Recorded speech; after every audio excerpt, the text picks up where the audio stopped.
3 ਮਹੀਨੇ ਪਹਿਲਾਂ ਜਿਹੜੀ ਪਾਰਟੀ ਇੰਨੀ ਪਾਵਰ ਦੇ ਨਾਲ 92 ਸੀਟਾਂ ਲੈ ਕੇ 117 ਚੋਂ ਉਹ ਸਰਕਾਰ ਬਣਾਉਂਦੀ ਹੈ ਜੀ ਅੱਜ ਉਹ ਇੰਨੀ घबरा गई।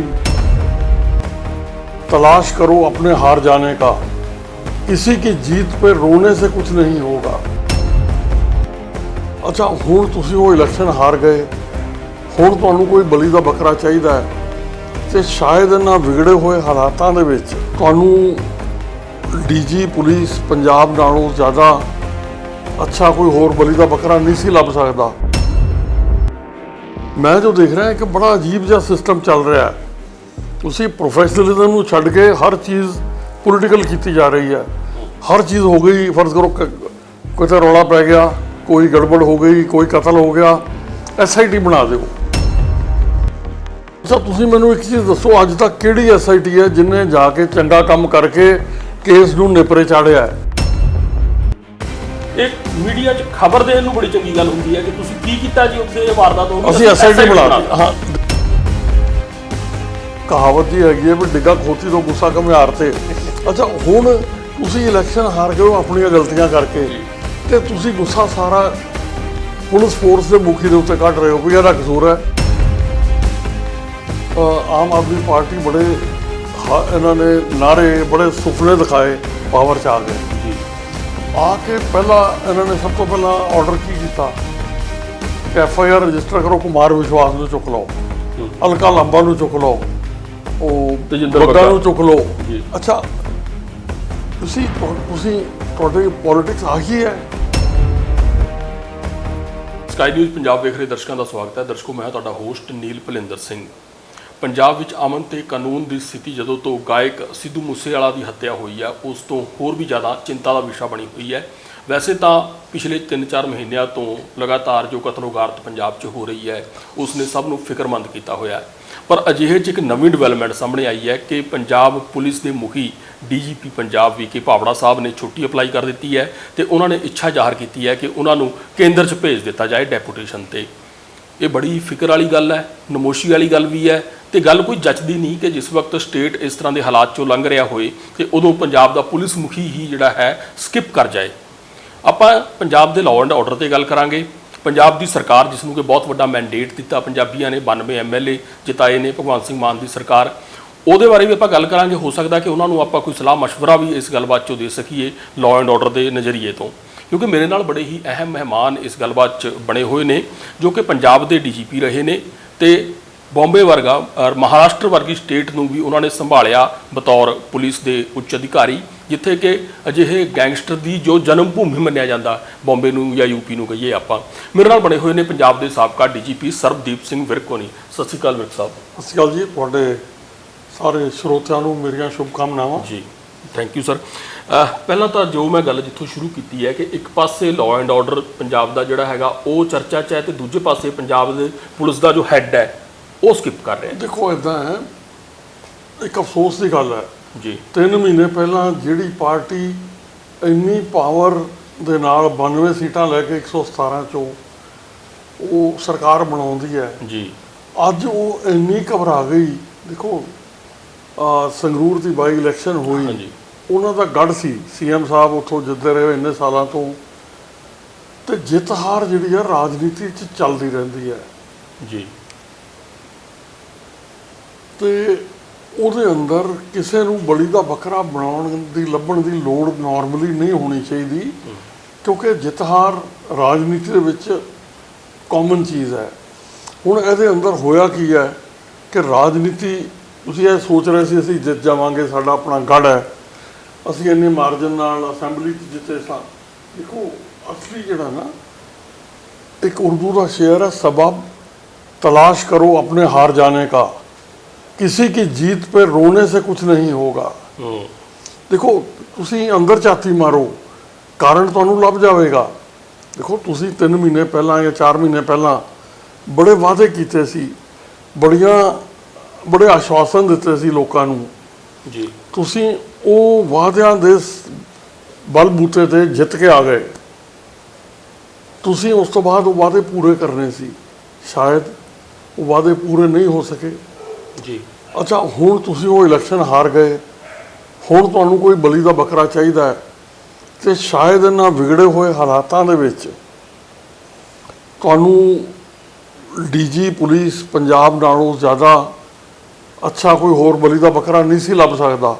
ਪਰ ਮੇਰੀ ਨਜ਼ਰ 'ਚ ਇੱਕ ਬੜੀ ਅਫਸੋਸਨਾਕ ਔਰ ਗਲਤ ਘਟਨਾ ਹੈ ਜਿਹੜੀ ਐਡਮਿਨਿਸਟ੍ਰੇਟਿਵ ਅਸੂਲਾਂ ਦੇ ਬਿਲਕੁਲ ਵਿਰੁੱਧ ਹੈ ਜੀ। ਦੇਖੋ, ਤੁਸੀਂ ਦੇਖੋ ਅੰਦਰ ਝਾਤੀ ਮਾਰੋ ਕੀ ਹੋਇਆ ਨਹੀਂ। ਤੁਸੀਂ ਐਜ਼ ਏ ਗੌਰਮੈਂਟ ਜਾਂ ਐਜ਼ ਏ ਪੋਲੀਟੀਕਲ ਪਾਰਟੀ ਜਿਹੜੇ ਵਾਅਦੇ ਤੁਸੀਂ ਲੋਕਾਂ ਨੂੰ ਕਰਕੇ ਆਏ ਸੀ ਜੀ, ਤੁਸੀਂ ਉਹ ਪੂਰੇ ਕੀਤੇ ਹੈ? ਕੀ ਤੁਸੀਂ ਕਰਪਸ਼ਨ ਦੂਰ ਕੀਤੀ ਹੈ ਜਾਂ ਕਰਪਸ਼ਨ ਦੇ ਉੱਤੇ ਪੂਰੇ ਜ਼ੋਰ ਸ਼ੋਰ ਨਾਲ ਕਾਰਵਾਈ ਸ਼ੁਰੂ ਕੀਤੀ ਹੈ? ਨਹੀਂ। ਕੀ ਤੁਸੀਂ ਪੰਜਾਬ ਦੇ ਵਿੱਚ ਸੁੱਖ ਸ਼ਾਂਤੀ ਵਰਤਾਤੀ ਹੈ? ਨਹੀਂ। ਕੀ ਤੁਸੀਂ ਪੰਜਾਬ ਦੇ ਉੱਤੇ ਜਿਵੇਂ ਡਰੱਗਸ ਦਾ ਕਿਹਾ ਸੀ ਵੀ ਅਸੀਂ 3 ਮਹੀਨਿਆਂ 'ਚ ਮੁਕਾ ਦਿਆਂਗੇ, ਮੁਕਾਣਾ ਛੱਡ ਦਿਓ, ਤੁਸੀਂ ਕਾਰਵਾਈ ਸ਼ੁਰੂ ਕੀਤੀ ਹੈ? ਨਹੀਂ। ਕੀ ਤੁਸੀਂ ਜੋ ਕਿਹਾ ਸੀ ਅਸੀਂ ਇਕਨੋਮਿਕ ਰਿਵਾਈਵਲ ਕਰਾਂਗੇ, ਅਸੀਂ ਬੇਅਦਬੀ ਦੇ ਜਿਹੜੇ ਮੁੱਦੇ ਹੱਲ ਹੁਣ ਤੱਕ ਪੈਂਡਿੰਗ ਪਏ ਉਹ ਹੱਲ ਕਰਾਂਗੇ, ਅਸੀਂ ਸਿੱਖਿਆ ਖੇਤਰ 'ਚ ਆਹ ਕੰਮ ਕਰਾਂਗੇ, ਅਸੀਂ ਹੈਲਥ 'ਚ ਆਹ ਕਰਾਂਗੇ, ਤੁਸੀਂ ਕਿਸੇ ਪਾਸੇ ਵੀ ਕੁਝ ਨਹੀਂ ਹੋਇਆ ਜੀ। ਮੈਂ ਉਹ ਸੋਸ਼ਲ ਮੀਡੀਆ ਦੇ ਅੰਦਰ ਦੇਖ ਰਿਹਾ ਸੀ ਇਹਨਾਂ ਦੇ ਸੰਗਰੂਰ ਇਲੈਕਸ਼ਨ ਤੋਂ ਬਾਅਦ ਐਂ ਦਿਸ ਰਿਹਾ ਸੀ ਵੀ ਉਹੀ ਲੋਕ ਪਿੰਡੂ ਜਿਨ੍ਹਾਂ ਨੇ ਇਹਨਾਂ ਨੂੰ ਪਹਿਲਾਂ ਜਿਤਾਉਂਦੇ ਰਹੇ ਹੈ ਉਹੀ ਇਸ ਵਾਰੀ ਇਹਨਾਂ ਤੋਂ ਬੜੇ ਨਾਰਾਜ਼ ਨਜ਼ਰ ਆ ਰਹੇ ਸੀ। ਉਹਨਾਂ 'ਚੋਂ ਇੱਕ ਨੌਜਵਾਨ ਗੱਲ ਕਰ ਰਿਹਾ ਸੀ ਕਿ ਜੀ ਤੁਸੀਂ ਕਹਿੰਦੇ ਹੋ ਖਜ਼ਾਨਾ ਖਾਲੀ ਸੀ। ਖਜ਼ਾਨਾ ਖਾਲੀ ਕਈ ਚੀਜ਼ਾਂ ਲਈ ਹੋ ਸਕੇਗਾ ਵੀ ਤੁਸੀਂ ਗ੍ਰਾਂਟਾਂ ਨਹੀਂ ਦੇ ਸਕੇ ਜਾਂ ਕੁਝ ਇਹੋ ਜਿਹੀਆਂ ਪਾਲਿਸੀਜ਼ ਜਿੱਥੇ ਪੈਸਾ ਲੱਗਣਾ ਸੀ ਉਹ ਇੰਪਲੀਮੈਂਟ ਨਹੀਂ ਕਰ ਸਕੇ। ਪਰ ਡਰੱਗਸ ਦੇ ਮਸਲੇ ਦੇ ਉੱਤੇ, ਬੇਅਦਬੀ ਦੇ ਮਸਲੇ 'ਤੇ ਜਿਨ੍ਹਾਂ 'ਤੇ ਕੰਮ ਬਗੈਰ ਪੈਸੇ ਤੋਂ ਹੋਣੇ ਸੀ ਉਹ ਤੇ ਫੋਲੋ ਕਰ ਲੈਂਦੇ। ਤੁਸੀਂ ਜਿੰਨੇ ਵਾਅਦੇ ਕੀਤੇ ਸੀ ਉਹਨਾਂ 'ਚੋਂ ਕਿਸੇ ਪਾਸੇ ਵਾਅਦੇ ਪੂਰੇ ਨਹੀਂ ਕੀਤੇ, ਜਿਹਦੇ ਕਰਕੇ ਜਿਹੜੇ ਲੋਕਾਂ ਨੇ ਤੁਹਾਨੂੰ ਹਮੇਸ਼ਾ ਚੁਣਦੇ ਰਹੇ ਉਹਨਾਂ ਲੋਕਾਂ ਨੇ ਤੁਹਾਨੂੰ ਹਰਾ ਦਿੱਤਾ। ਪਰ ਇੱਕ ਗੱਲ ਮੈਂ ਜ਼ਰੂਰ ਤੁਹਾਨੂੰ ਪੁੱਛਣਾ ਚਾਹਾਂਗਾ, ਤੁਸੀਂ ਵੀ ਸਾਬਕਾ ਡੀਜੀਪੀ ਪੰਜਾਬ ਵੀ ਰਹੇ ਹੋ, ਵੱਖ-ਵੱਖ ਸਟੇਟਾਂ 'ਚ ਕੰਮ ਕੀਤਾ ਹੈ। ਜਿਸ ਤਰ੍ਹਾਂ ਕੁਝ ਦਿਨ ਪਹਿਲਾਂ ਹੀ ਜਿਹੜਾ ਇੰਟੈਲੀਜੈਂਸ ਦੇ ਹੈੱਡਕੁਆਟਰ ਦੇ ਉੱਤੇ ਰਾਕਟ ਲਾਂਚਰ ਨਾਲ ਹਮਲਾ ਹੋ ਗਿਆ, ਸਿੱਧੂ ਮੂਸੇਵਾਲਾ ਦੀ ਹੱਤਿਆ ਹੋ ਗਈ, ਉਸ ਤੋਂ ਪਹਿਲਾਂ ਉਹਦੀ ਸਿਕਿਉਰਿਟੀ ਵਿਡਰਾਅ ਕੀਤੀ ਗਈ ਤੇ ਇਹ ਵੀ ਐਡਮਿਟ ਕੀਤਾ ਹੈ ਪ੍ਰਮੋਦ ਬਾਨ ਜਿਹੜੇ ਕਿ ਏਡੀਜੀਪੀ ਨੇ ਤੇ ਹੈੱਡ ਕਰ ਰਹੇ ਨੇ ਐਂਟੀ ਗੈਂਗਸਟਰ ਟਾਸਕ ਫੋਰਸ ਨੂੰ, ਕਿ ਉਹ ਪਿਛਲੇ ਅਗਸਤ ਮਹੀਨੇ ਤੋਂ ਜਾਂ 6-7 ਮਹੀਨਿਆਂ ਤੋਂ ਰੇਕੀ ਕਰ ਰਹੇ ਸੀ, ਫੋਲੋ ਕਰ ਰਹੇ ਸੀ ਮੂਸੇਵਾਲਾ ਨੂੰ। ਕੀ ਲੱਗਦਾ ਨਹੀਂ ਕਿ ਪੰਜਾਬ ਪੁਲਿਸ ਵੀ ਫੇਲ ਹੋਈ ਹੈ, ਇੰਟੈਲੀਜੈਂਸ ਵੀ ਫੇਲ ਹੋਈ ਹੈ? ਦੇਖੋ, ਬਿਲਕੁਲ ਹੋਈ ਹੈ। ਉਹਦੇ ਅੰਦਰ ਕੀ ਹੁੰਦਾ ਹੈ, ਤੁਸੀਂ ਬੜੀ ਵਾਰੀ ਇਹੋ ਜਿਹੀਆਂ ਚੀਜ਼ਾਂ ਹੋ ਜਾਂਦੀਆਂ ਨੇ, ਉਹਦੇ ਅੰਦਰ ਤੁਹਾਡੀ ਕਾਬਲੀਅਤ ਫਿਰ ਕਾਹਦੇ 'ਚ ਹੁੰਦੀ ਹੈ? ਪਹਿਲੀ ਚੀਜ਼ ਹੁੰਦੀ ਤੁਸੀਂ ਪੁਲਿਸ ਦੇ ਅੰਦਰ ਕੰਮ ਕਰਦਿਆਂ ਹੋਇਆਂ ਕੋਈ ਵੀ ਅਣਸੁਖਾਵੀ ਘਟਨਾ ਨੂੰ ਪ੍ਰੀਵੈਂਟ ਕਰਨਾ ਹੈ, ਰੋਕਣਾ ਹੈ ਵੀ ਨਾ ਹੋਵੇ। ਪਰ ਜੇਕਰ ਕਦੇ ਹੋ ਜਾਂਦੀ ਹੈ ਫਿਰ ਤੁਹਾਡੀ ਕਾਬਲੀਅਤ ਕਾਹਦੇ 'ਚ ਹੈ? ਫਟਾਫਟ ਐਕਸ਼ਨ ਲੈ ਕੇ ਉਹਨੂੰ ਲੱਭਣਾ ਤੇ ਬੰਦੇ ਫੜਨਾ, ਗੁੱਥੀ ਸੁਲਝਾਉਣਾ। ਹਾਂ, ਉਹਨੂੰ ਗੁੱਥੀ ਨੂੰ ਸੁਲਝਾਓ। ਕਤਲ ਹੋ ਗਿਆ ਨਾ, ਬੰਦੇ ਫੜੋ। ਅੱਛਾ, ਹੁਣ ਦੇਖੋ ਇਹਦੇ ਅੰਦਰ ਮੈਂ ਜੋ ਦੇਖ ਰਿਹਾ ਕਿ ਬੜਾ ਅਜੀਬ ਜਿਹਾ ਸਿਸਟਮ ਚੱਲ ਰਿਹਾ ਹੈ। ਤੁਸੀਂ ਪ੍ਰੋਫੈਸ਼ਨਲਿਜ਼ਮ ਨੂੰ ਛੱਡ ਕੇ ਹਰ ਚੀਜ਼ ਪੋਲੀਟੀਕਲ ਕੀਤੀ ਜਾ ਰਹੀ ਹੈ। ਹਰ ਚੀਜ਼ ਹੋ ਗਈ, ਫਰਜ਼ ਕਰੋ ਕਿਤੇ ਰੌਲਾ ਪੈ ਗਿਆ, ਕੋਈ ਗੜਬੜ ਹੋ ਗਈ, ਕੋਈ ਕਤਲ ਹੋ ਗਿਆ, SIT ਬਣਾ ਦਿਓ। ਹਾਂ, SIT ਕਲਚਰ ਚੱਲ ਪਿਆ। ਅੱਛਾ, ਤੁਸੀਂ ਮੈਨੂੰ ਇੱਕ ਚੀਜ਼ ਦੱਸੋ, ਅੱਜ ਤੱਕ ਕਿਹੜੀ SIT ਹੈ ਜਿਹਨੇ ਜਾ ਕੇ ਚੰਗਾ ਕੰਮ ਕਰਕੇ ਕੇਸ ਨੂੰ ਨੇਪਰੇ ਚਾੜਿਆ ਹੈ? ਦੇਖੋ, ਮੈਂ ਤੁਹਾਨੂੰ ਦੱਸਦਾ, ਇੱਕ ਅੰਮ੍ਰਿਤਸਰੋਂ ਇੱਕ ਬੱਚੇ ਨੂੰ ਚੁੱਕ ਕੇ ਲੈ ਗਏ, ਕਿਡਨੈਪ ਕਰ ਲਿਆ। ਅਸੀਂ ਉਹ ਬੰਦੇ ਬਾਅਦ ਮਹੀਨਾ ਡੇਢ ਮਹੀਨਾ, ਜਦੋਂ ਤੁਸੀਂ ਡੀਜੀ ਸੀ? ਹਾਂ, ਮੈਂ ਡੀਜੀ ਸੀ ਉਸ ਵੇਲੇ, ਅਸੀਂ ਉਹ ਫੜ ਲਏ ਜੀ। ਅੱਛਾ, ਫੜ ਕੇ ਤੇ ਅਸੀਂ ਉਹ ਕੇਸ ਕੋਰਟ 'ਚ ਭੇਜ ਦਿੱਤਾ। ਇੱਕ ਅਫਸਰ ਨੇ ਤਫਤੀਸ਼ ਕੀਤੀ, ਨਾਲ ਉਹਦੇ ਕੁਝ ASI ਸਬ ਇੰਸਪੈਕਟਰ ਦਿੱਤੇ, ਉਹ DSP ਰੈਂਕ ਦਾ ਅਧਿਕਾਰੀ ਸੀ। ਓਕੇ। ਅੱਛਾ, ਜਿਹੜਾ ਬੰਦਾ ਕਿਡਨੈਪਡ ਸੀ ਉਹ ਵਾਪਸ ਆ ਗਿਆ, ਫਿਰੌਤੀ ਦੇ ਪੈਸੇ ਦਿੱਤੇ ਹੋਏ ਜ਼ਿਆਦਾ ਰਿਕਵਰ ਕਰਕੇ ਉਹਦੇ ਪਰਿਵਾਰ ਨੂੰ ਵਾਪਸ ਕਰ ਦਿੱਤੇ ਤੇ ਉਹਨਾਂ 'ਤੇ ਕੇਸ ਚਲਾਇਆ ਕੋਰਟ ਦੇ ਵਿੱਚ ਫੜਾ ਜਲਦੀ ਜੀ, ਤੇ ਸਾਲ ਸਵਾ ਸਾਲ ਦੇ ਅੰਦਰ ਉਹਨਾਂ ਨੂੰ ਸਜ਼ਾ ਹੋ ਗਈ। ਤੁਸੀਂ ਮੈਨੂੰ ਦੱਸੋ ਕੀ ਸਜ਼ਾ ਹੋਣੀ ਚਾਹੀਦੀ ਹੈ? ਅੰਦਾਜ਼ਾ ਜੋ ਵੀ ਧਾਰਾਵਾਂ ਲੱਗਦੀਆਂ ਨੇ ਜੀ ਉਹਨਾਂ ਦੇ ਮੁਤਾਬਕ ਉਹਨਾਂ ਨੂੰ 9 ਬੰਦੇ ਸੀ ਜਿਨ੍ਹਾਂ ਚੋਂ ਇੱਕ ਜੇਲ੍ਹ 'ਚ ਮਰ ਗਿਆ, ਹਾਰਟ ਫੇਲ ਹੋ ਕੇ, ਕਿਸੇ ਨੂੰ ਜ਼ਮਾਨਤ ਨਹੀਂ ਮਿਲੀ। 8 ਬੰਦਿਆਂ ਨੂੰ ਉਮਰ ਕੈਦ ਦੀ ਸਜ਼ਾ ਹੋਈ ਹੈ ਉਹਦੇ 'ਚ।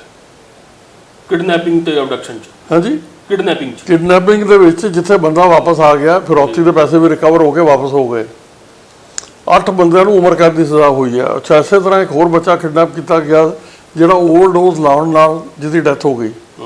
ਉਹਦੇ ਵਿੱਚ 3 ਜਣੇ ਸੀ ਜਿਨ੍ਹਾਂ ਚੋਂ ਇੱਕ ਔਰਤ ਸੀ ਜੀ।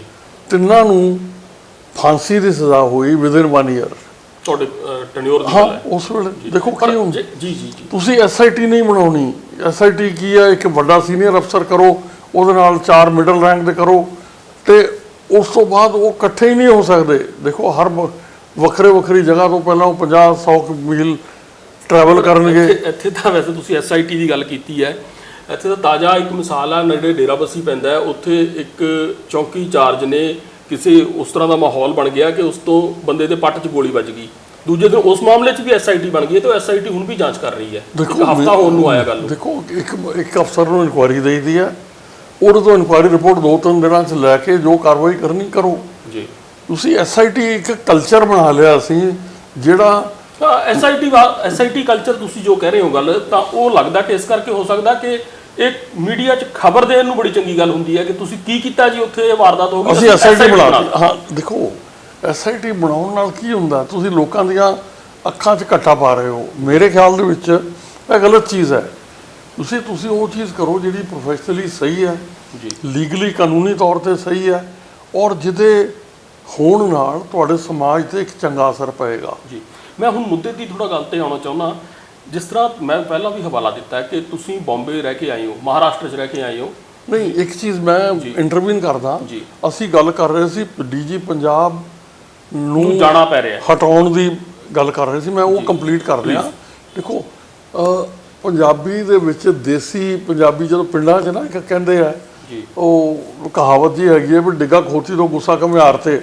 ਅੱਛਾ, ਹੁਣ ਤੁਸੀਂ ਇਲੈਕਸ਼ਨ ਹਾਰ ਗਏ ਹੋ ਆਪਣੀਆਂ ਗਲਤੀਆਂ ਕਰਕੇ, ਤੇ ਤੁਸੀਂ ਗੁੱਸਾ ਸਾਰਾ ਪੁਲਿਸ ਫੋਰਸ ਦੇ ਮੁਖੀ ਦੇ ਉੱਤੇ ਕੱਢ ਰਹੇ ਹੋ ਵੀ ਇਹਦਾ ਕਸੂਰ ਹੈ, ਇਹਨੂੰ ਕੱਢ ਦਿਓ, ਉਹਨੂੰ ਬਲੀ ਦਾ ਬੱਕਰਾ ਬਣਾ ਦਿਓ। ਮੇਰੇ ਖਿਆਲ 'ਚ ਇਹ ਗੱਲ ਸਹੀ ਨਹੀਂ ਹੈ, ਔਰ ਇਹ ਪੁਲਿਸ ਦੇ ਕਮਾਂਡ ਐਂਡ ਕੰਟਰੋਲ ਲਈ ਇੱਕ ਡੀਮੋਰਲਾਈਜ਼ਿੰਗ ਫੈਕਟਰ ਹੈ। ਤੁਸੀਂ VK ਭਵਰਾ ਇੱਕ ਸ਼ਰੀਫ ਔਰ ਅੱਛਾ ਆਫਿਸਰ ਹੈ। ਜੇ ਉਹਨੂੰ ਕੌਨਫੀਡੈਂਸ ਦਿੱਤਾ ਜਾਵੇ, ਉਹ ਬੜਾ ਅੱਛਾ ਕੰਮ ਕਰ ਸਕਦਾ ਹੈ। ਮੇਰੇ ਨਾਲ ਉਹਨੇ ਇੰਟੈਲੀਜੈਂਸ ਵਿੰਗ 'ਚ ਕੰਮ ਕੀਤਾ ਔਰ ਅੱਛਾ ਕੰਮ ਕੀਤਾ। ਜੇਕਰ ਤੁਸੀਂ ਉਹਨੂੰ ਕੌਨਫੀਡੈਂਸ ਨਾ ਲਓ ਐਜ਼ ਏ ਗਵਰਨਮੈਂਟ, ਤੇ ਜਦੋਂ ਆਪਣੀ ਪੋਲੀਟੀਕਲ ਡਿਫੀਟ ਜਿਹੜੀ ਤੁਹਾਡੇ ਕੁਝ ਕੰਮ ਨਾ ਕਰਨ ਕਰਕੇ ਤੁਸੀਂ ਹਾਰ ਦਾ ਸਾਹਮਣਾ ਕੀਤਾ, ਤੇ ਤੁਸੀਂ ਹੁਣ ਉਹਦਾ ਬਦਲਾ ਜਿਹੜਾ ਉਸ ਤੋਂ ਲੈ ਰਹੇ ਹੋ, ਮੇਰੇ ਖਿਆਲ ਦੇ ਵਿੱਚ ਇਹ ਗੱਲ ਸਹੀ ਨਹੀਂ ਹੈ, ਇਹ ਗਲਤ ਹੈ। ਮਤਲਬ ਇੱਦਾਂ ਫੋਰਸ ਦੇ ਅੰਦਰ ਬੜੀ ਡਿਮੋਰਲਾਈਜੇਸ਼ਨ ਆਏਗੀ, ਔਰ ਜਿਹੜੀ ਲੀਡਰਸ਼ਿਪ ਹੈ ਉਹ ਕੌਨਫੀਡੈਂਟ ਹੋਣੀ ਚਾਹੀਦੀ ਹੈ ਕਿ ਜੇ ਅਸੀਂ ਸਹੀ ਕੰਮ ਕਰਾਂਗੇ ਸਰਕਾਰ ਸਾਨੂੰ ਬੈਕ ਕਰੇਗੀ। ਆਪਣੀ ਪੋਲੀਟੀਕਲ ਫੇਲਿਓਰ ਦਾ ਬਦਲਾ ਪੁਲਿਸ ਫੋਰਸ ਤੋਂ ਨਾ ਲਓ। ਜੀ, ਮੈਂ ਜਿਹੜੀ ਗੱਲ ਸਵਾਲ ਕਰਨ ਲੱਗਾ ਸੀ ਕਿ ਤੁਸੀਂ ਮਹਾਰਾਸ਼ਟਰ 'ਚ ਰਹਿ ਕੇ ਆਏ ਹੋ, ਉਹ ਤਾਂ ਕਹਿੰਦੇ ਰਾਜਧਾਨੀ ਹੈ ਗੈਂਗਸਟਰਾਂ ਦੀ, ਉੱਥੇ ਉਹਦੇ ਜਿਹੜੇ ਗੈਂਗਸਟਰ ਕਲਚਰ ਹੈ ਉਹਦਾ ਤਾਂ ਮੁਕਾਬਲਾ ਵੀ ਇਹ ਜਿਹੜੇ ਅੱਜ ਕੱਲ੍ਹ ਦੇ ਇੱਥੇ ਗੈਂਗਸਟਰ ਫਿਰਦੇ ਨੇ ਕਰ ਨਹੀਂ ਸਕਦੇ। ਮਹਾਰਾਸ਼ਟਰ ਪੁਲਿਸ ਨੂੰ ਹੀ ਲੀਡ ਮਿਲੀ ਸਭ ਤੋਂ ਪਹਿਲਾਂ ਪੰਜਾਬ 'ਚ ਹੋਈ ਸਿੱਧੂ ਮੂਸੇਵਾਲਾ ਦੀ ਹੱਤਿਆ ਦੀ। ਕੀ ਲੱਗਦਾ ਕਿਸ ਤਰ੍ਹਾਂ ਟੈਕਲ ਕਰਨਾ ਚਾਹੀਦਾ ਇਹਨਾਂ ਗੈਂਗਸਟਰਾਂ ਨੂੰ ਪੰਜਾਬ ਦੇ ਵਿੱਚ ਜੋ ਕਲਚਰ ਹੁਣ ਪੰਜਾਬ ਨੂੰ, ਨਾ ਤਾਂ ਮੇਰੇ ਖਿਆਲ ਟੈਰਰਿਜ਼ਮ ਤੋਂ ਕੋਈ ਖਤਰਾ ਹੈ, ਨਾ ਕੋਈ ਕਮਿਊਨਲ ਵਾਇਲੈਂਸ ਦਾ ਪੰਜਾਬ ਨੂੰ ਖਤਰਾ। ਪੰਜਾਬ ਇਸ ਤਰ੍ਹਾਂ ਦੀ ਇੱਕ ਸਟੇਟ ਹੈ ਕਿ ਜਿਹੜੀ ਹੁਣ ਡਿਵੈਲਪਮੈਂਟ ਵਾਲੇ ਪਾਸੇ ਹੀ ਜਾ ਸਕਦੀ ਹੈ। ਇਹ ਬਹਾਨਾ ਜਾਂ ਨਹੀਂ ਬਣਦਾ ਕਿ ਗੈਂਗਸਟਰ ਨੇ ਜੀ ਸਾਡੇ ਕੋਲ ਇਹ ਕੈਟਾਗਰੀ B ਕੈਟਾਗਰੀ? ਦੇਖੋ, ਗੈਂਗਸਟਰ ਜਿਹੜੇ ਨੇ ਉਹ ਕਿੰਨੇ ਬਣਾਏ ਨੇ? ਤੁਸੀਂ ਜਾਂ ਉਹ ਸਾਡੇ administrative system, political system, policing system, ਇਹਨਾਂ ਦੀ ਕਮਜ਼ੋਰੀ ਨਾਲ ਬਣਦੇ ਆ। ਤੁਸੀਂ ਜੇਕਰ ਇੱਕ ਕੌਨਫੀਡੈਂਟ ਪੁਲਿਸਿੰਗ ਸਿਸਟਮ ਹੋਵੇ, ਉਹ ਗੈਂਗਸਟਰ ਬਣਨ ਨਹੀਂ ਦਿੰਦਾ। ਔਰ ਜੇਕਰ ਬਣੇ ਨੇ, ਉਹਨਾਂ 'ਤੇ ਕੰਟਰੋਲ ਕਿਹਨੇ ਕਰਨਾ? ਪੁਲਿਸ ਨੇ ਕਰਨਾ, ਸਰਕਾਰ ਨੇ ਕਰਨਾ। ਹੁਣ ਜੇਕਰ ਤੁਸੀਂ ਆਪਣੀ ਕਮਜ਼ੋਰੀ, ਜੇਕਰ ਤੁਹਾਡੇ ਤੋਂ ਗੈਂਗਸਟਰ ਸੰਭਾਲੇ ਨਹੀਂ ਜਾ ਸਕਦੇ, ਤੁਹਾਡੀ ਪੁਲਿਸ ਤੋਂ ਨਹੀਂ ਸੰਭਾਲੇ ਜਾ ਰਹੇ, ਤੇ ਫਿਰ ਦੂਸਰਾ ਬਾਹਰੋਂ ਆ ਕੇ ਤੇ ਕੋਈ ਸੰਭਾਲ ਨਹੀਂ ਸਕਦਾ। ਤੁਸੀਂ ਇਹ ਤੇ ਛੋਟੀਆਂ ਦੇਖੋ, crime, it is a type of crime. ਇਹ ਤੁਹਾਨੂੰ ਉਹਨਾਂ ਨੂੰ ਹੈਂਡਲ ਕਰਨਾ ਪਏਗਾ। ਜਿਹੜੇ ਮੁੰਡੇ ਨੇ ਉਹਨਾਂ ਨੂੰ ਸਮਝਾਉਣਾ ਪਏਗਾ, ਜਿਸ ਨਾ ਜਿਹੜੇ ਨਹੀਂ ਸਮਝਣਗੇ ਉਹਨਾਂ ਨੂੰ ਸਖਤੀ ਨਾਲ ਡੀਲ ਕਰਨਾ ਪਏਗਾ। ਪਰ ਮੇਰਾ ਆਪਣਾ ਖਿਆਲ ਹੈ ਕਿ ਪ੍ਰੋਬਲਮ ਸੋਲਵ ਹੋ ਜਾਂਦੀ ਜੇਕਰ ਚੰਗੀ ਤਰ੍ਹਾਂ ਇਹਨੂੰ ਕੋਸ਼ਿਸ਼ ਕੀਤੀ ਜਾਵੇ। ਮੇਰੇ ਖਿਆਲ 'ਚ ਪੋਲੀਟੀਕਲ ਲੈਵਲ ਦੇ ਉੱਤੇ ਇਸ ਚੀਜ਼ ਨੂੰ ਬਹੁਤੀ ਅਹਿਮੀਅਤ ਦਿੱਤੀ ਨਹੀਂ ਜਾ ਰਹੀ ਜੀ। ਤੁਸੀਂ ਦੇਖੋ, ਔਰ ਦੂਸਰਾ ਇਹਦੇ ਅੰਦਰ ਜਿਹੜੀਆਂ ਨੇ ਨਾ, ਦੇਖੋ ਕੰਮ ਕਰਨਾ ਸਟੇਜ ਗੱਲਾਂ ਨਾਲ ਲੋਕਾਂ ਨੂੰ ਖੁਸ਼ ਕਰ ਲੈਣਾ ਇੱਕ ਚੀਜ਼ ਹੈ। ਤੁਸੀਂ ਅਨਫੋਰਚੂਨੇਟਲੀ ਆਮ ਆਦਮੀ ਪਾਰਟੀ ਬੜੀ ਅੱਛੀ ਪੋਲੀਟੀਕਲ ਪਾਰਟੀ ਹੋਏਗੀ, ਜੀ। ਪਰ ਇਹਦੇ ਅੰਦਰ ਮੈਂ ਜਿਹੜੇ ਬੰਦੇ ਦੇਖੇ ਆ, ਇਹ ਸਾਰਿਆਂ ਨੇ ਜ਼ਿਆਦਾ ਕਰਕੇ ਗੱਲਾਂ ਦਾ ਖੱਟਿਆ ਖਾਧਾ ਹੈ। ਤੁਸੀਂ ਹੁਣ ਮਾਨ ਸਾਹਿਬ ਅੱਛੇ ਪੋਲੀਟੀਕਲ ਲੀਡਰ ਨੇ, ਕੈਪੇਬਿਲਿਟੀਜ਼ ਹੈਗੀਆਂ ਜੀ, ਕੋਈ ਉਹਦੇ 'ਚ ਸ਼ੱਕ ਨਹੀਂ ਹੈ, ਮਗਰ ਸਾਰੀ ਉਮਰ ਉਹਨਾਂ ਨੇ ਸਟੇਜ ਤੋਂ ਲੋਕਾਂ ਨੂੰ ਖੁਸ਼ ਕਰਕੇ ਕੰਮ ਚਲਾਇਆ ਹੈ। ਤੁਸੀਂ ਇੱਕ ਸਟੇਜ ਸ਼ੋਅ ਹੋਰ ਹੈ, ਚੀਫ ਮਿਨਿਸਟਰਸ਼ਿਪ ਹੋਰ ਹੈ। ਦੇਖੋ ਮੈਂ ਮਹਾਰਾਸ਼ਟਰ 'ਚ DG ਰਿਹਾ ਜੀ, ਮੈਂ ਤੁਹਾਨੂੰ ਉੱਥੋਂ ਦਾ ਸਿਸਟਮ ਦੱਸਦਾ ਜੀ। ਮੈਂ ਇੱਕ ਵਾਰੀ ਮੀਟਿੰਗ ਸਾਡੀ ਸੀ, ਮੈਂ DG ਸਾਂ, ਤੇ ਦਿਨੇ ਸਾਨੂੰ ਚੀਫ ਮਿਨਿਸਟਰ ਸਾਹਿਬ ਤੋਂ ਟਾਈਮ ਨਹੀਂ ਮਿਲ ਸਕਿਆ। ਤੇ ਮੈਂ ਹੋਮ ਸੈਕਟਰੀ ਨੂੰ ਕਿਹਾ, ਮੈਂ ਕਿਹਾ ਜੀ ਵੀ ਇਹ ਫਾਈਲ ਜ਼ਰੂਰੀ ਆ, ਆਪਾਂ ਨੂੰ CM ਸਾਹਿਬ ਤੋਂ ਕਢਾਉਣੀ ਪੈਣੀ ਹੈ, ਡਿਸਕਸ਼ਨ ਕਰਨੀ ਪੈਣੀ ਹੈ ਜੀ, ਤੇ ਟਾਈਮ ਲਾਓ। ਅੱਛਾ, ਉਹਨੇ ਟਾਈਮ ਲਿਆ, ਮੈਨੂੰ ਕਹਿੰਦੇ ਵੀ ਆਪਾਂ 11:30 CM ਸਾਹਿਬ ਦੇ ਘਰ ਮਿਲਾਂਗੇ। ਅੱਛਾ, ਮੈਨੂੰ ਪੰਜਾਬ ਦਾ ਐਕਸਪੀਰੀਅੰਸ ਸੀ, 11:30 ਤੇ ਸਾਰੇ ਦਰਵਾਜ਼ੇ ਬੰਦ ਹੁੰਦੇ ਆ ਘਰਾਂ ਦੇ। ਤੇ ਮੈਂ ਪੁੱਛਿਆ, ਉਹ ਕਹਿੰਦੇ ਨਹੀਂ ਸਾਡੇ ਇੱਥੇ ਕਾਮਨ ਹੈ। ਅੱਛਾ, ਮੈਂ 11:30 CM ਸਾਹਿਬ ਦੇ ਘਰ ਪਹੁੰਚ ਗਿਆ, ਰਾਤ ਦੇ 11:30। ਰਾਤ ਦੇ 11:30। ਅੱਛਾ, ਮੈਂ ਉੱਥੇ ਜਾ ਕੇ ਹੈਰਾਨ ਹੋਇਆ, ਜਿਸ ਤਰ੍ਹਾਂ ਦਿਨ ਵੇਲੇ ਦੁਪਹਿਰ ਨੂੰ ਦਫ਼ਤਰ ਚੱਲ ਰਿਹਾ ਹੁੰਦਾ ਹੈ, CM ਸਾਹਿਬ ਦਾ ਉਸੇ ਤਰ੍ਹਾਂ ਕੰਮ ਚੱਲ ਰਿਹਾ ਸੀ। ਉਹਨਾਂ ਨੂੰ ਮਿਲਣ ਵਾਲੇ ਉਸੇ ਤਰ੍ਹਾਂ ਆ ਰਹੇ ਸੀ ਜਿਵੇਂ ਦਿਨੇ ਆ ਰਹੇ ਹੁੰਦੇ ਆ। ਰਾਤ ਨੂੰ ਇੱਕ ਵੱਖਰਾ ਗਰੁੱਪ ਸੀ ਜਿੱਥੇ ਸਾਰੇ ਸੈਕਟਰੀ, ਅਸੀਂ ਵੀ ਜਾ ਕੇ ਬੈਠ ਗਏ। ਉਸੇ ਤਰ੍ਹਾਂ ਸਾਡੇ ਵਰਗੇ 5-7 ਗਰੁੱਪ ਹੋਰ ਬੈਠੇ ਸੀ, ਜਿਨ੍ਹਾਂ ਕੁਝ ਹੀ ਵਾਰੀ ਆਫਿਸਰ ਜਿਹੜੇ ਫਾਈਲਾਂ ਦੇ ਉੱਤੇ CM ਨਾਲ ਡਿਸਕਸ ਕਰਕੇ ਆਰਡਰਸ ਲੈਣ ਵਾਲੇ। ਤੇ 11:30 ਮੈਂ ਉਹ CM ਸਾਹਿਬ ਉਦੋਂ ਅਸ਼ੋਕ ਚੌਹਾਨ ਸਨ, ਤੇ ਉਹ ਉਸੇ ਤਰ੍ਹਾਂ ਫਰੈਸ਼ ਬੈਠੇ ਸੀ ਜਿਵੇਂ ਸਵੇਰੇ 9 ਵਜੇ ਹੁੰਦੇ ਆ। ਤੇ ਮੈਂ ਥੋੜ੍ਹਾ ਹੈਰਾਨ ਹੋ ਕੇ 15-20 ਮਿੰਟ ਦੀ ਡਿਸਕਸ਼ਨ ਸੀ, ਅਸੀਂ ਆਰਡਰ ਲੈ ਲਏ। ਤੇ ਮੈਂ ਥੋੜ੍ਹਾ ਜਿਹਾ ਆਊਟ ਆਫ ਕਿਊਰੀਓਸਿਟੀ ਦੇਖਣ ਲਈ ਨਾਲ ਦੇ ਕਮਰਿਆਂ 'ਚ ਵੀ ਗਿਆ। ਉੱਥੇ ਕਲਰਕ ਆਪਣਾ ਕੰਮ ਕਰ ਰਹੇ ਨੇ, ਸਟੈਨੋ ਆਪਣਾ ਕਰ ਰਹੇ ਨੇ, ਸੁਪਰਿੰਟੈਂਡੈਂਟ ਆਪਣਾ ਕਰ ਰਹੇ ਨੇ।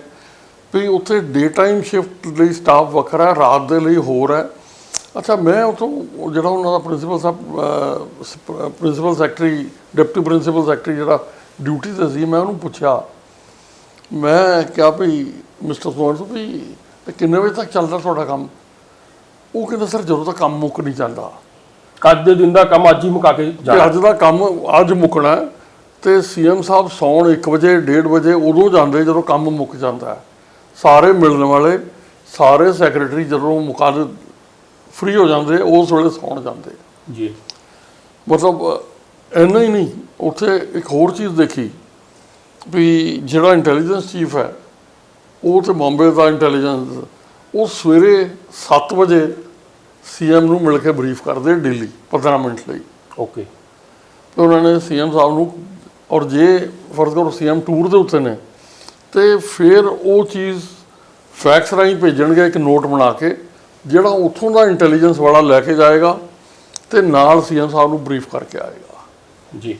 ਪਰ ਮੈਂ ਬਿਲਕੁਲ, ਪਰ ਜਿਹੜੀ ਤੁਸੀਂ ਇੰਟੈਲੀਜੈਂਸ ਦੀ ਚਿੱਠੀ ਦੀ ਗੱਲ ਕੀਤੀ ਹੈ, ਉਹ ਤਾਂ ਰੋਜ਼ ਦੀ ਚਿੱਠੀ ਪੰਜਾਬ 'ਚ ਵੀ ਨਿਕਲਦੀ ਹੈ ਤੇ ਉਹ ਨਿਕਲਦੀ ਆਈ ਹੈ। ਮੈਂ ਫਿਰ ਦੁਬਾਰਾ ਜਿਹੜੀ ਹਰ ਮੇਰੇ ਖਿਆਲ 'ਚ ਪੰਜਾਬੀ ਦੇ ਵੀ ਜ਼ਿਹਨ 'ਚ ਸਵਾਲ ਹੈ ਕਿ ਕਿੱਥੇ ਕਮੀ ਰਹਿ ਗਈ, ਲੈਪਸਸ ਕਿੱਥੇ ਰਹਿ ਗਏ। ਸਿੱਧੂ ਮੂਸੇਵਾਲਾ ਕੇਸ ਹੀ ਆਪਾਂ ਜੇ ਇਕੱਲਾ ਇੱਕ ਗਣੀਏ ਤਾਂ ਸਾਰਾ ਕੁਝ ਪਤਾ ਹੋਣ ਦੇ ਬਾਵਜੂਦ ਵੀ ਸਿਕਿਉਰਿਟੀ ਵਿਡਰਾਅ ਦੀ ਖਬਰ ਲੀਕ ਮੀਡੀਆ 'ਚ ਜਾਣੀ ਤੇ ਫਿਰ ਬੰਦੇ ਨੂੰ ਸ਼ਰੇਆਮ ਮਾਰ ਕੇ ਚਲੇ ਜਾਣਾ, ਤੇ ਉਹ ਵੀ 30-32 ਗੋਲੀਆਂ। ਤੁਸੀਂ ਮੈਂ ਇਹਨੂੰ ਇੱਕੋ ਲਫ਼ਜ਼ ਦੇ ਵਿੱਚ ਸਮ ਅਪ ਕਰਾਂਗਾ, ਲੈਕ ਆਫ ਪ੍ਰੋਫੈਸ਼ਨਲਿਜ਼ਮ ਜੀ।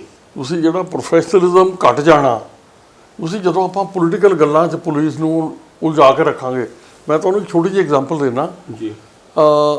ਰਾਜਕਰਤਿਆਂ ਨੂੰ ਚੰਗੀ ਨਹੀਂ ਲੱਗਣੀ ਗੱਲ, ਨਾ ਚੰਗੀ ਲੱਗੀ, ਲੋਕਾਂ ਵਾਸਤੇ ਗੱਲ ਕਰ ਰਹੇ ਹਾਂ। ਨਹੀਂ, ਮੈਂ ਲੋਕਾਂ ਲਈ ਕਰ ਰਿਹਾ। ਦੇਖੋ ਕੀ ਹੁੰਦਾ, ਆਮ ਆਦਮੀ ਪਾਰਟੀ ਬੜੇ ਇਹਨਾਂ ਨੇ ਨਾਰੇ, ਬੜੇ ਸੁਪਨੇ ਦਿਖਾਏ, ਪਾਵਰ 'ਚ ਆ ਗਏ ਜੀ। ਆ ਕੇ ਪਹਿਲਾਂ ਇਹਨਾਂ ਨੇ ਸਭ ਤੋਂ ਪਹਿਲਾਂ ਆਰਡਰ ਕੀ ਕੀਤਾ ਕਿ FIR ਰਜਿਸਟਰ ਕਰੋ, ਕੁਮਾਰ ਵਿਸ਼ਵਾਸ ਨੂੰ ਚੁੱਕ ਲਓ, ਅਲਕਾ ਲਾਂਬਾ ਨੂੰ ਚੁੱਕ ਲਓ, ਉਹ ਤੇਜਿੰਦਰ ਬੱਗਾ ਨੂੰ ਚੁੱਕ ਲਓ ਜੀ। ਅੱਛਾ, ਤੁਸੀਂ ਤੁਹਾਡੀ पॉलिटिक्स ਆਹੀ ਹੈ ਵੀ ਛੋਟੇ ਛੋਟੇ ਦੇਖੋ, ਤੁਸੀਂ ਬਦਲਾव की राजनीति करते हैं हम, ਇਹ ਬਦਲਾव ਹੈ, ਬਦਲੇ ਦੀ ਰਾਜਨੀਤੀ ਸ਼ੁਰੂ ਕਰ ਲਈ। ਤੇ ਮੇਰਾ ਇਹ ਕਹਿਣਾ ਹੈ ਕਿ ਸਿਰਫ ਗੱਲਾਂ ਤੱਕ ਹੀ ਸੀਮਿਤ ਨਾ ਰੱਖੋ, ਜਨਤਾ ਨੂੰ ਕੁਝ ਕੰਮ ਕਰਕੇ ਵਿਖਾਓ। ਦੇਖੋ ਮਤਲਬ ਤੁਹਾਨੂੰ ਅੱਜ ਤੁਸੀਂ DG ਬਦਲਤਾ ਜੀ, ਉਹਦੇ ਤੇ ਭਾਂਡਾ ਪੰਤਾ, ਕੱਲ ਫਿਰ ਉਹੋ ਜਿਹੀ ਸਿਚੁਏਸ਼ਨ ਆਏਗੀ ਆਏਗਾ ਤਾਂ ਆਫੀਸਰ ਹੀ IPS ਆਫੀਸਰ ਹੀ ਆਏਗਾ ਨਾ। ਹਾਂ, ਮੇਰਾ ਮਤਲਬ ਇਹ ਵੀ ਸਾਨੂੰ ਵੈਸੇ ਅੰਦਰ ਦੀ ਖਬਰ ਮਿਲ ਰਹੀ ਹੈ ਕਿ ਨਵੇਂ ਕੋਈ ਅਫਸਰ ਸਾਹਿਬ ਜਿਹੜੇ ਨੇ ਉਹ ਐਕਟਿੰਗ DG ਲੱਗਣ ਵਾਸਤੇ ਹਾਮੀ ਨਹੀਂ ਭਰ ਰਹੇ ਹੈਗੇ। ਇਹ ਵੀ ਕਿਉਂਕਿ ਜਿਹੜੀ ਤੁਸੀਂ ਗੱਲ, ਹੋ ਸਕਦਾ ਇਹੀ ਹੋਏ ਕਿ ਜਿਸ ਤਰ੍ਹਾਂ ਦੀ ਸਥਿਤੀ ਬਣੀ ਹੋਈ ਹੈ। ਨਹੀਂ ਦੇਖੋ ਕੀ ਹੁੰਦਾ, ਤੁਹਾਨੂੰ ਫੋਰਸ ਦੇ ਅੰਦਰ ਕੌਨਫੀਡੈਂਸ ਹੋਣਾ ਚਾਹੀਦਾ ਤੁਹਾਡਾ ਕਿ ਸਾਡੇ ਜਿਹੜੇ ਮੁੱਖ ਮੰਤਰੀ ਨੇ ਜਾਂ ਜਿਹੜੇ ਸਾਡੇ ਰਾਜ ਕਰਨ ਵਾਲੇ ਨੇ ਉਹਨਾਂ ਦਾ ਸਾਡੇ ਤੇ ਵਿਸ਼ਵਾਸ ਹੈ, ਉਹ ਸਾਡੇ ਤੋਂ ਸਹੀ ਕੰਮ ਲੈਣਗੇ। ਦੇਖੋ ਜਦੋਂ ਤੁਸੀਂ ਉਹਨਾਂ ਦੀ ਪੋਲੀਟੀਕਲ ਵਰਤੋਂ ਕਰੋਗੇ, ਉਹ ਫੋਰਸ ਕਦੇ ਵੀ ਤੁਹਾਨੂੰ ਰਿਜ਼ਲਟ ਨਹੀਂ ਦੇ ਸਕਦੀ। ਤੇ ਜੇਕਰ ਤੁਸੀਂ ਉਹਨਾਂ ਤੋਂ ਕੰਮ ਲੈਣੇ ਆ, ਉਹਨਾਂ ਨੂੰ ਕਾਨੂੰਨੀ ਡਿਊਟੀ ਦਿਓ ਔਰ ਉਹਨਾਂ ਤੋਂ ਜਵਾਬਦੇਹ ਰੱਖੋ, ਉਹਨਾਂ ਨੂੰ ਅਕਾਊਂਟੇਬਿਲਿਟੀ। ਹੁਣ ਜੇਕਰ ਦਿੱਲੀ ਤੋਂ ਇੱਥੇ ਮੈਸੇਜ ਆਇਆ ਕਿ ਸਿੱਧੂ ਮੂਸੇਵਾਲੇ ਦੀ ਜਾਨ ਨੂੰ ਖਤਰਾ ਹੈ ਤੇ ਉਹਦੇ ਤੇ ਐਕਸ਼ਨ ਲਿਆ ਗਿਆ ਕਿ ਨਹੀਂ? ਜੇਕਰ ਨਹੀਂ ਲਿਆ ਗਿਆ, ਕੀ ਉਹ ਖਬਰ ਆਈ ਸੀ? ਉਹ ਕਿਹਦੇ ਕੋਲ ਗਈ ਸੀ? ਕਿਹਦਾ ਫਰਜ਼ ਸੀ ਸਿੱਧੂ ਮੂਸੇਵਾਲੇ ਦੀ ਸਿਕਿਉਰਿਟੀ ਇਨਸ਼ੋਰ ਕਰਨਾ? ਤੇ ਉਹ ਜੇਕਰ ਨਹੀਂ ਕੀਤਾ ਗਿਆ, ਫਿਰ ਉਹਦੀ ਸਿਕਿਉਰਿਟੀ ਤੁਸੀਂ ਵਿਡਰਾਅ ਕਰ ਦਿਓ। ਵਿਡਰਾਅ ਕਰਨ ਤੋਂ ਬਾਅਦ ਅਖਬਾਰਾਂ 'ਚ ਕੱਢ ਦਿਓ ਔਰ ਨਾਲ ਲਿਖ ਦਿਓ ਕਿ ਹਮ VIP ਕਲਚਰ ਖਤਮ ਕਰ ਰਹੇ ਹਾਂ। ਤੁਸੀਂ ਆਪਣੀ ਪਿੱਠ ਥਾਪੜ ਦਿਓ। ਤੇ ਮੇਰੇ ਖਿਆਲ ਦੇ ਵਿੱਚ ਇਕੱਲਾ ਕਸੂਰ ਪੁਲਿਸ ਵਾਲਿਆਂ ਦਾ ਨਹੀਂ ਹੈ, ਇਹਦੇ ਅੰਦਰ ਜਿਹੜੀਆਂ ਤੁਹਾਡੀਆਂ ਪੋਲੀਟੀਕਲ ਐਲੀਮੈਂਟਸ ਨੇ, ਜਿਹੜੀਆਂ ਉਹ ਕ੍ਰੈਡਿਟ ਲੈ ਰਹੀਆਂ ਨੇ VIP ਕਲਚਰ ਦਾ, ਉਹਨਾਂ ਦਾ ਵੀ ਕਸੂਰ ਹੈ। ਤੁਸੀਂ ਠੀਕ ਹੈ, ਤੁਸੀਂ ਬਲੀ ਦਾ ਵੱਖਰਾ VK ਭਵਰਾਂ ਨੂੰ ਬਣਾਤਾ, ਪਰ ਉਹ ਸਹੀ ਨਹੀਂ ਹੈ। ਤੁਹਾਡੇ ਸਿਸਟਮ ਦੇ ਅੰਦਰ ਫੇਲਿਅਰ ਦੇ ਵਿੱਚ ਤੁਹਾਡਾ ਆਪਣਾ ਸ਼ੇਅਰ ਵੀ ਹੈ। ਡਾਕਟਰ ਸਾਹਿਬ, ਮੈਂ ਆਖਰੀ ਸਵਾਲ ਲੈਣਾ ਚਾਹਾਂਗਾ। ਵੈਸੇ ਜੇਕਰ ਤੁਸੀਂ ਕੁਝ ਸ਼ੇਅਰ ਕਰਨਾ ਹੋਵੇ ਤਾਂ ਜ਼ਰੂਰ ਗੱਲ ਰੱਖਿਓ ਕਿ ਠੀਕ ਹੈ VK ਭਵਰਾ ਸਾਹਿਬ ਹੁਣ ਮੇ ਵੀ ਚਲੇ ਜਾਣਗੇ, ਕਿਉਂਕਿ ਉਹਨਾਂ ਦੀ ਜਿਹੜੀ ਸੈਂਟਰਲ ਡੈਪੂਟੇਸ਼ਨ ਤੇ ਜਾਣ ਦੀ ਜਿਹੜੀ ਅਰਜ਼ੀ ਹੈ ਪੰਜਾਬ ਸਰਕਾਰ ਨੇ ਵੀ ਅੱਗੇ ਤੋਰ ਦਿੱਤੀ ਹੈ, ਫਾਰਵਰਡ ਕਰ ਦਿੱਤੀ ਹੈ। ਪਰ ਅਕਸਰ ਪੰਜਾਬ ਦੇ ਵਿੱਚ ਜਦੋਂ ਜਾਂ ਕਿਸੇ ਵੀ ਸਟੇਟ ਦੇ ਹਾਲਾਤ ਕਾਬੂ ਤੋਂ ਬਾਹਰ ਹੋਏ ਨੇ ਲਾਅ ਐਂਡ ਆਰਡਰ ਦੇ, ਤਾਂ ਇੱਕ ਨਾਮੀ ਬੰਦੇ ਨੂੰ ਲਿਆਉਣਾ ਪਿਆ। ਆਉਂਦਾ ਤਾਂ IPS ਹੀ ਹੈ, ਸੀਨੀਅਰਿਟੀ ਨਾਲ ਹੀ ਆਉਂਦਾ ਹੈ। ਕਿਤੇ ਲੋੜ ਪਈ ਤਾਂ KPS ਗਿੱਲ ਸਾਹਿਬ ਨੂੰ ਲਿਆਉਣਾ ਪਿਆ। ਇੱਥੋਂ ਤੱਕ ਕਿ ਜਦੋਂ ਪ੍ਰਕਾਸ਼ ਸਿੰਘ ਬਾਦਲ ਤੀਜੀ ਵਾਰ ਮੁੱਖ ਮੰਤਰੀ ਬਣਦੇ ਨੇ, 97 ਤੋਂ ਬਾਅਦ ਦੀ ਗੱਲ ਕਰਦਾ ਮੈਂ, 2012 'ਚ, ਤਾਂ ਉਹਨਾਂ ਨੂੰ ਸੁਮੇਧ ਸੈਣੀ ਨੂੰ ਲੈ ਕੇ ਆਉਣਾ ਪਿਆ। ਉਹਨਾਂ ਦਾ ਭਾਵੇਂ ਪੁਰਾਣਾ ਰਿਕਾਰਡ ਦੇਖ ਕੇ ਕਹਿ ਲਓ ਜਾਂ ਜਿਸ ਤਰ੍ਹਾਂ ਜੋ ਵੀ ਫਿਰ ਅੱਗੇ ਦਾ ਜੋ ਵੀ ਹੋਇਆ ਉਹ ਬਾਅਦ ਦੀ ਗੱਲ ਹੈ ਕਿ ਬਰਗਾੜੀ 'ਚ ਬਹਿਬਲ ਕਲਾਂ 'ਚ ਕੀ ਹੋਇਆ, ਤੁਹਾਨੂੰ ਲੈਣਾ ਪਿਆ। ਅਮਰਿੰਦਰ ਸਿੰਘ ਤੁਹਾਨੂੰ ਲੈ ਕੇ ਆਏ। ਕੀ ਲੱਗਦਾ ਕਿ ਇਸ ਵਕਤ ਪੰਜਾਬ ਦੇ ਹਾਲਾਤ ਜਿਸ ਤਰ੍ਹਾਂ ਦੇ ਬਣੇ ਹੋਏ ਨੇ, ਇਸ ਸਰਕਾਰ ਨੂੰ ਵੀ ਹੁਣ ਇੱਕ ਕੱਦਾਵਰ DGP ਦੀ ਲੋੜ ਹੈ, ਜਿਹਦਾ ਨਾਮ ਹੋਏ, ਜਿਹਦਾ ਖੌਫ ਵੀ ਹੋਏ? ਨਹੀਂ ਦੇਖੋ, ਇਸ ਤਰ੍ਹਾਂ ਨਹੀਂ ਹੁੰਦਾ ਕਦੇ ਵੀ। ਤੁਸੀਂ ਇੱਕ ਮੇਰੇ ਫਾਦਰ ਨਾ ਉਹ ਕਹਿੰਦੇ ਹੁੰਦੇ ਸੀ, ਮੈਨੂੰ ਕਈ ਵਾਰੀ ਜ਼ਿੰਦਗੀ ਬਾਰੇ ਸਿੱਖਿਆ ਦਿੰਦੇ ਆ, ਉਹਨਾਂ ਨੇ ਕਹਿਣਾ ਕਿ had there been no wars there would have been no generals. ਮੈਨੂੰ ਕਹਿੰਦੇ ਸੀ ਕਿ ਬੇਟਾ ਲੜਾਈ ਹੁੰਦੀ ਹੈ, ਉਹਦੇ ਵਿੱਚੋਂ ਜਰਨੈਲ ਬਣਦੇ ਆ, ਲੜਾਈ ਚੋਂ ਜਰਨੈਲ ਜੰਮਦਾ ਹੈ, ਜਾ ਕੇ ਪਹਿਲਾਂ ਜੰਮ ਕੇ। ਤੁਸੀਂ ਕ੍ਰਾਈਸਿਸ ਮੈਨੇਜਮੈਂਟ ਜਦੋਂ ਤੁਸੀਂ ਕੰਮ ਕਰਦੇ ਹੋ ਨਾ, ਜੇਕਰ ਤੁਹਾਨੂੰ ਆਪਣੀ ਡਿਊਟੀ ਦਾ ਪਤਾ ਹੈ ਤੇ ਕ੍ਰਾਈਸਿਸ ਆਉਂਦਾ ਹੈ ਤੇ ਤੁਸੀਂ ਉਹ ਕ੍ਰਾਈਸਿਸ ਨੂੰ ਮੈਨੇਜਮੈਂਟ ਜਿਹੜੀ ਹੈ ਉਹਦੀ ਉਹ ਸਿੱਖਦੇ ਹੋ। ਤੁਸੀਂ ਜਿਹੜਾ ਨਵਾਂ IPS ਆਉਂਦਾ ਹੈ ਉਹ ਇਨਐਕਸਪੀਰੀਅੰਸ ਹੁੰਦਾ, ਜਦੋਂ ਪਹਿਲੇ ਰੈਂਕ ਤੇ ਜਾਂਦਾ ਹੈ ਕੁਝ ਅਨੁਭਵ ਸਿੱਖਦਾ, ਉਦੋਂ ਅਗਲੇ ਤੇ ਜਾਂਦਾ ਕੁਝ ਹੋਰ ਸਿੱਖਦਾ। ਤੇ ਜਦੋਂ ਤੱਕ ਉਹ DG ਜਾਂ ADG ਦੇ ਰੈਂਕ ਤੱਕ ਪਹੁੰਚਦਾ, ਉਹ ਇੰਨਾ ਕੁ ਰੜ ਜਾਂਦਾ ਕਿ ਉਹਨੂੰ ਹਰ ਤਰ੍ਹਾਂ ਦੀ ਸਿਚੁਏਸ਼ਨ ਹੈਂਡਲ ਕਰਨੀ ਆ ਜਾਂਦੀ ਹੈ। ਅੱਛਾ, ਉਹਨਾਂ ਦੇ ਅੰਦਰੋਂ ਪੋਲੀਟੀਕਲ ਬੌਸਿਸ ਨੇ ਕੀ ਕਰਨਾ ਹੈ ਵੀ ਇਹਨਾਂ 'ਚੋਂ ਕਿਹੜਾ ਪ੍ਰੋਫੈਸ਼ਨਲੀ ਚੰਗਾ ਹੈ। ਤੁਸੀਂ ਕੀ ਤੁਹਾਡਾ ਬੇਸਿਸ ਸਿਲੈਕਸ਼ਨ ਦਾ ਕੀ ਹੁੰਦਾ? ਜਿਹੜਾ ਐਡਮਿਨਿਸਟ੍ਰੇਟਿਵਲੀ ਸੀਨੀਅਰਿਟੀ ਕਮ ਮੈਰਿਟ, ਦੋਨੋਂ ਹੁੰਦੇ ਨੇ, ਦੋਨੋਂ ਹੁੰਦੇ ਪੈਨਲ ਜਾਂਦਾ। ਹਾਂ, ਤੇ ਜੇਕਰ ਤੁਸੀਂ ਸੀਨੀਅਰਿਟੀ ਕਮ ਮੈਰਿਟ ਦੇ ਵਿੱਚ ਗਿਣਦੇ ਹੋ, ਤੁਸੀਂ ਜਦੋਂ ਪਹਿਲਾਂ ਵੀ ਜਦੋਂ ਇਹਨਾਂ ਨੇ ਸਾਰੇ ਰਿਕਾਰਡ ਭੇਜੇ ਹੋਣਗੇ ਤੇ UPSC ਨੇ ਚੁਣਿਆ ਹੋਏਗਾ, ਉਹਨਾਂ ਨੇ ਸੀਨੀਅਰਿਟੀ ਕਮ ਮੈਰਿਟ ਦੇ ਪ੍ਰਿੰਸੀਪਲ ਦੇ ਉੱਤੇ ਬਿਲਕੁਲ ਇਸ ਵਾਰ ਦਾ ਕਲੇਸ਼ ਵੀ ਪਿਆ ਰਿਹਾ ਹੈ 6 ਮਹੀਨੇ। ਔਰ ਹੁਣ ਵੀ ਜਿਹੜਾ ਤੁਸੀਂ ਚੁਣਨਾ ਹੈ ਉਹਦੇ ਅੰਦਰ seniority cum merit will be the principle. ਉਹਨਾਂ 9-10 ਅਫਸਰਾਂ ਚੋਂ ਹੀ ਚੁਣਨਾ ਪੈਣਾ। ਔਰ ਉਹਦੇ ਅੰਦਰ ਦੂਜਾ ਅਫਸਰ ਪਿਛਲੀ ਵਾਰ ਵੀ ਉਹੀ ਸਨ ਜਿਨ੍ਹਾਂ ਦੀ ਲਿਸਟ ਗਈ ਸੀ, ਹੁਣ ਵੀ ਉਹੀ ਰਹਿਣੀ ਹੈ। 2 ਬੰਦੇ ਨਿਕਲ ਜਾਣਗੇ ਬਸ। ਤੁਸੀਂ ਇਹਦੇ ਅੰਦਰ ਜਿਹੜੇ ਪੋਲੀਟੀਕਲ ਸਿਸਟਮ ਦੇ ਇੰਚਾਰਜ ਹੈਡ ਨੇ ਜੀ, ਇਹ ਉਹਨਾਂ ਨੂੰ ਦੇਖਣਾ ਪੈਣਾ ਵੀ ਕੰਮ ਕਿੱਦਾਂ ਲੈਣਾ ਹੈ।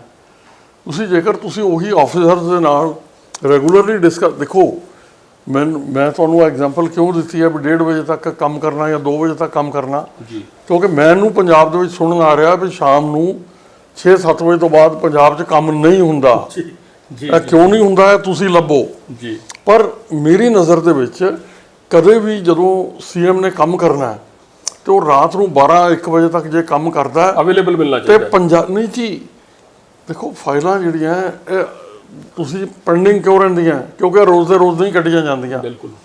ਅੱਜ ਦੇਖੋ ਕਹਿ ਲਓ ਕਿ ਜੀ ਉਹ ਖਜ਼ਾਨਾ ਖਾਲੀ ਸੀ ਜੀ, ਇਹ ਸੀ ਜੀ, ਉਹ ਸੀ ਜੀ। ਤੁਹਾਨੂੰ ਪਤਾ ਅੱਜ ਪੰਜਾਬ ਦੇ ਅੰਦਰ ਕਿੰਨੀਆਂ ਵੈਕੈਂਸੀਆਂ ਹੈ, ਪੰਜਾਬ ਪੁਲਿਸ ਦੇ ਅੰਦਰ ਕਿੰਨੀਆਂ ਵੈਕੈਂਸੀਆਂ ਹੈ। ਬਿਲਕੁਲ। ਤੁਸੀਂ ਥਰਡ ਲੈਵਲ ਸਿਪਾਹੀ ਛੱਡ ਦਿਓ, ਐਸਪੀ ਰੈਂਕ ਤੇ ਕਿੰਨੀਆਂ, ਡੀਐਸਪੀ ਰੈਂਕ ਤੇ ਕਿੰਨੀਆਂ, ਉਹਨਾਂ ਨੂੰ ਤੇ ਭਰ ਲਓ। ਕੀ ਹੈ ਜੀ, ਭਈ ਉਹ ਕਮੇਟੀ ਹੁੰਦੀ ਹੈ, ਉਹਨੇ ਬੈਠਣਾ ਮੀਟਿੰਗ ਕਰਕੇ, ਉਹ ਮੀਟਿੰਗ ਨਹੀਂ ਹੁੰਦੀਆਂ। ਜੀ, ਤੇ ਜਦੋਂ ਤੁਸੀਂ ਪੁੱਛੋਗੇ ਤੁਹਾਨੂੰ ਸਾਰੇ ਸਿਸਟਮ ਕਹੇਗਾ ਜੀ ਨਹੀਂ ਸਰ ਅਸੀਂ ਵੈਕੈਂਸੀਆਂ ਨਹੀਂ ਛੱਡਦੇ ਹੁੰਦੇ। ਪਰ ਜਦੋਂ ਤੁਸੀਂ ਕਹੋਗੇ ਮੈਨੂੰ ਲਿਸਟ ਦਿਖਾਓ ਤੇ ਉਹਦੇ ਅੰਦਰ ਅਲਾਰਮਿੰਗ ਰੇਟ ਦੇ ਉੱਤੇ ਵੈਕੈਂਸੀਜ਼ ਲੱਭਣਗੀਆਂ, ਐਸਪੀ ਦੇ ਰੈਂਕ ਤੇ, ਡੀਐਸਪੀ ਦੇ ਰੈਂਕ ਤੇ।